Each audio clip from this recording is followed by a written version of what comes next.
چامپیۆنز لیگ لە قۆناغە یەک لاکەرەوەکەیدایە و ئەم هەفتەیە نازنامەی دوو یانەی گەیشتوو بە یاری کۆتایی پاڵەوەنتیەکە ئاشکرا دەکرێن. سێشەممە لە کاتژمێردەی شەودا و لە بێسترین یاریدا یعنی ئینتەر میلان ئیتاڵی لە یاریگای جۆزەپی میاتزا و لە یاری گەڕانەوەدا میوانداری بەرشلۆنی ئیسپانی دەکات. لەم یاریەدا هەر یانەیەکیان بتوانێت بردنەوە بەدەست بێنێ ئەوە گەیشتن بە یاری کۆتایی ئەم وەرزەی چامپیۆنز لیگ مسۆگەر دەکات بەهۆیەوەی لە یاری چووندا یەکسان بوون.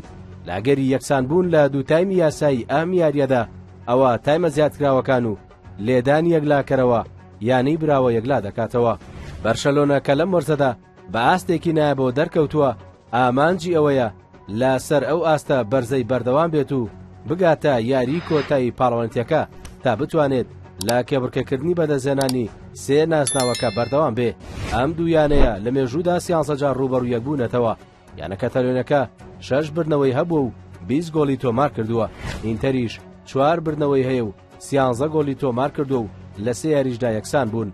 لە ئێستادا ئینتەر بەڕاهێنەرایەتی سیمۆنی ئینزاگی گەیشتنیان بە یاری کۆتایی چامپیۆنز لیگ کردووەتە ئامانجی سەرەکیان دوایەوەی نازناوی جامی ئیتاڵیای ئەم وەرزەیان لەدەستدا و لە ئێستادا لە پلەی دووەمی ڕزبەندی خولی ئیتاڵیادایە و پێشەنگی بۆ ناپۆلی لەدەستداوە.